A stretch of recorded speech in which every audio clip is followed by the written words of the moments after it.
0023. Nama saya Tiara Andini dari kelas SI 3D, NIM saya 23220028. Di video ini kami akan membahas tentang pokok bahasan metode pengembangan sistem.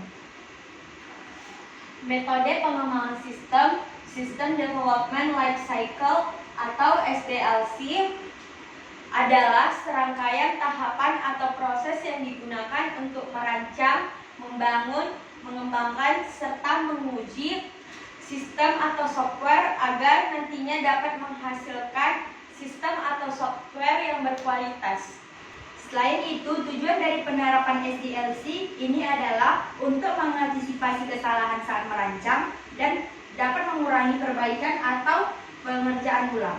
Dalam prakteknya, SDLC akan dimulai dari tahapan-tahapan, yaitu tahapan pertama yaitu analisis, mengevaluasi sistem yang ada, tahapan kedua desain, tahapan ketiga coding, tahapan keempat testing. Metode waterfall SDLC yang pertama analisis adalah tahapan di mana kita melakukan pengumpulan fakta dari proses yang sedang berjalan pada sistem yang ada. Hasilnya akan digunakan untuk menspesifikasikan kebutuhan software yang akan dirancang dan dibangun. Yang kedua, desain, yaitu dilakukan perancangan sistem termasuk rancangan struktur datanya, arsitektur softwarenya, representasi antarmuka atau tampilan, serta prosedur-prosedur pengkodeannya. Yang ketiga, pengkodean atau coding, yaitu dilakukan pengkodean menggunakan bahasa pemrograman yang mana hasilnya sesuai dengan desain yang telah dibuat di tahapan sebelumnya. Yang keempat, pengujian, yaitu dilakukan pengujian pada software yang sudah dibangun pada tahapan-tahapan sebelumnya.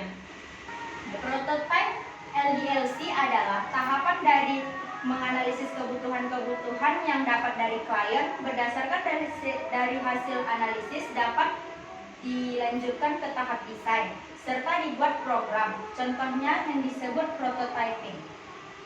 Setelah jadi, maka program ini akan diserahkan ke klien atau customer. Tujuan untuk mendapatkan evaluasi dari mereka, apakah sesuai ekspektasi mereka atau masih ada yang perlu diperbaiki. Hasil dari evaluasi ini akan diinterview dan akan dilanjutkan desain ulang.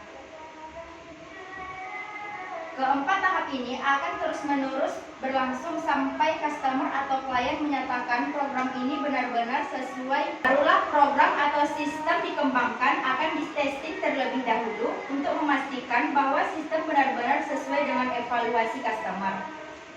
Jika sudah benar-benar sesuai, barulah sistem dirilis. Tahap berikutnya Rapid Application Deployment, yaitu terbagi dari business modeling, data modeling, process modeling, application generation, testing, and turnover. Hasilnya hanya berupa prototipe saja. Setiap komponen yang ada dilakukan tahapan-tahapan yang sama sehingga menghasilkan prototipe lainnya. Selanjutnya, interaktif dan incremental. Metode ini yang mengkombinasikan proses-proses metode waterfall dan prototype, yang dimana menghasilkan kreasi-kreasi perangkat lunak yang sudah mengalami penambahan fungsi. Metode ini dari tahapan perencanaan, setelah itu maka tahapan-tahapan dianalisis setelah selesai masuk tahapan desain. Setelah masuk tahapan desain, lanjut dengan tahapan pengkodean dan tahapan pengujian. Selanjutnya metode spiral SDLC. Dalam metode spiral ada beberapa region. Yang pertama, region requirement, terdapat tahapan-tahapan. Yang pertama, tahapan requirement gathering, atau pada metode-metode sebelumnya kita ketahui sebagai tahapan perencanaan. Yang kedua, region risk analysis. Region ini dilakukan tahapan-tahapan analisis serta membangun prototipenya, di mana hasil prototipenya nanti akan menjadi acuan untuk tahapan-tahapan berikutnya. Yang ketiga, region engineering, dilakukan pengembangan dari prototipe yang sudah disediakan pada tahapan sebelumnya. Pengembangan ini dilakukan sesuai dengan kebutuhan aplikasi atau sistem yang dibangun. Setelah aplikasinya dibuat, pada region ini juga langsung dilakukan testing untuk memastikan program tersebut sudah dapat menjalankan fungsi-fungsinya. Yang keempat, region evaluation atau evaluasi. Pada region ini dilakukan tahapan feedback. Pada tahapan ini dilakukan evaluasi berdasarkan feedback yang diberikan oleh customer atau klien yang sudah mencoba aplikasi ini. Jika hasil evaluasi menyatakan bahwa aplikasi atau sistem belum sempurna, maka tahapan-tahapan ini, metode spiral ini akan terus diulangi. Sekian pembahasan dari kami. Assalamualaikum warahmatullahi wabarakatuh.